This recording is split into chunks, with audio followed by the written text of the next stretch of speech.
வாழ்க வளமுடன்! பேராசிரியர் டாக்டர் துரை லோகநாதனின் வினாவிடை தத்துவச் சிறுகதைகளாம் அமுதச்சுடர் சேனலின் சார்பான வணக்கங்கள். 2 ஆண்டுகளாக என் கதைகள் தொடர்ந்து வெளிவர உதவி கொண்டிருக்கின்ற யூடியூப் நிறுவனத்தார்க்கும் டிவி சேனலுக்கும் வணக்கங்கள். என் கதைகளுக்கு தொடர்ந்து 2 ஆண்டுகளாக மிகுந்த ஆதரவு தந்து வருகின்ற ரசிகப் பெருமக்களையும் வாழ்த்தியும் வணங்கியும் மகிழ்கின்றேன். வாருங்கள், இன்றைய சிந்தனைக்குரிய கதை தலைப்பானது நீ ஒரு செத்த பாம்பா எலியா என்ற சிந்தனைக்கு உரியதாகும்.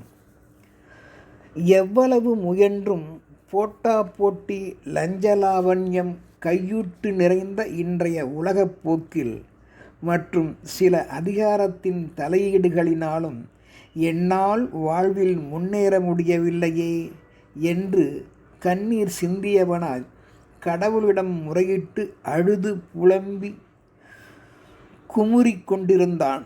கல்லாய்ப்போன அவனது உறவு மனிதர்கள் முன்னாடியும் கடவுள் சிலைகளை முன்னாடி பார்த்து நின்றும் என் செய்வான்? அவனது அப்போதைய ஏக்கத்தைக் கண்ட வழிநடை சிலர் தங்கள் மனதுக்குள், பார்த்தாயாப்பா, பிழைக்க வழி தெரியாதவன், காலத்திற்கு ஏற்ப இவன் தனது மனநிலையை மாற்றி சரி செய்திட வழியறியாமல் தனக்குத்தானே தாழ்வு மனப்பான்மை கொண்டு கற்சிலைகளின் முன்பும் செவிடர் காதுகளிலும் கல்லாய் போன மனிதர்கள் முன்னாடியும் சிலைகளின் முன்னாடியும் இப்படி விழும்படியாக அவனது ஏக்க குமுறல் தெரியும்படியாக புலம்பிக் கொண்டுள்ளானே, இது சரிதானா? என்ன, இது பற்றி பேச வேண்டாம் என்கின்றாயா? சரிதான். கீழே விழுந்தவனை எழுந்து வாடா, நான் தூக்கி விடுகின்றேன் என்று சிலர் சொல்லும் நிலைதான் இந்த அழுமூச்சிக்கு என்று மற்ற ஒருவனும் கிண்டலடித்தான். போராடி வாழ்ந்து பார்க்கும் எண்ணம் என்பது இவனுக்கு இல்லையோ என்றும் வழிப்போக்கர்கள் நக்கல் செய்தனர். நினைத்ததோடு தாழ்வு மனப்பான்மையை அச்சம் கொண்ட அந்த பாண்டுரங்கனை தன் கைகளால் மெல்ல தட்டி எழுப்பினான் இதற்கு இடையில் ஒரு நண்பன். அவன் அச்சத்தை போக்கி அவனுக்கு தன்னம்பிக்கையை ஊட்டினான் ஒரு நண்பன். நண்பா, உனது உள்ளத்தில் ஏற்படுகின்ற எதிர்ப்புகளை முயன்று கட்டுப்படுத்தி விடப்பாம். இல்லாவிட்டால் அவை உனது எதிர்மறை எண்ணங்களாய் மாறிவிடும்.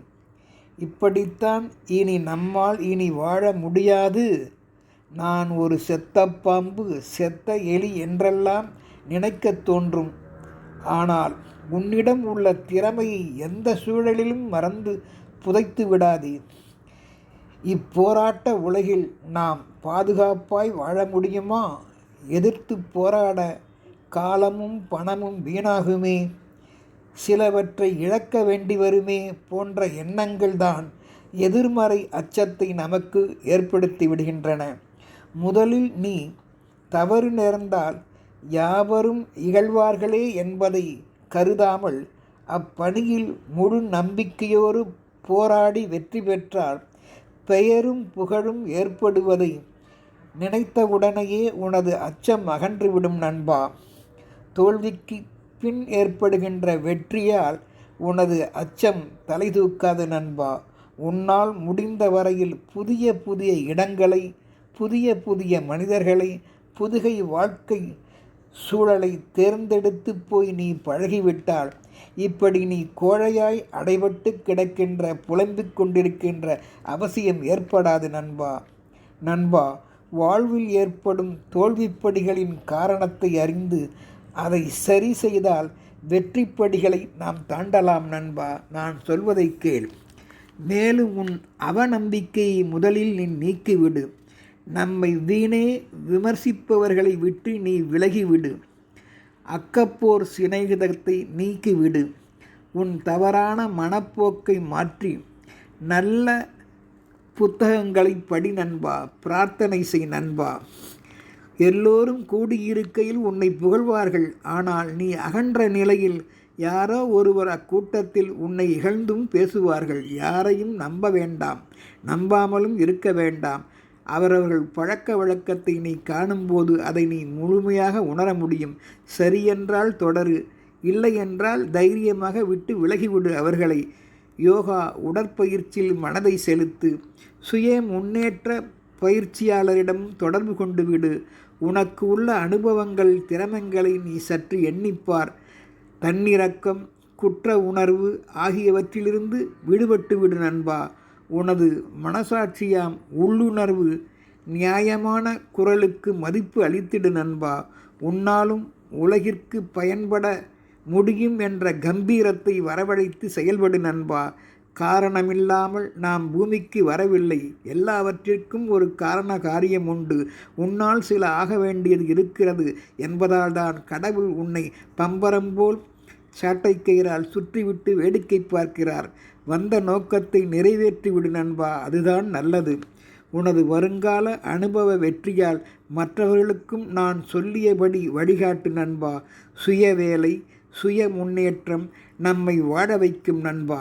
மற்றதையோ மற்றவரையோ நமக்கு செய்வார்கள் என்று நம்பி உன் காலத்தை வீணாக்கிடாதே நண்பா. காலம் பொன் போன்றது, டைம் இஸ் கோல்டு என்பார்கள், அதை மறந்து விடாதே. முதலில் உன் தாழ்வு மனப்பான்மை என்றுமே உன்னிடம் வரவழைத்து விடாதே. நம்பிக்கையோடு செயல்படு. சரி நண்பா, நான் போய் வருகின்றேன். உலகில் சுய முன்னேற்றம் சிந்தனையாளர் அமெரிக்காவின் ராபர்ட் ஆன்ஜியர் கருத்துக்களை மனதுள் நிறுத்தி அவர் புத்தகங்களை படித்து வீர நடைபோடு நண்பா. வெற்றி நிச்சயம். நல்லோர் பொன்மொழிகளை மறவாதே. நல்லோர் கருத்துக்களை ஏற்று நட. உன்னுடைய அவநம்பிக்கை விட்டு போகும். நீ ஒரு செத்த எலியும் இல்லை, செத்த பாம்பும் இல்லை. அமெரிக்காவின் ராபர்ட் ஆன்ஜியர் சிந்தனையாளர் கூறுவது போல வாழ்க வளமுடன்.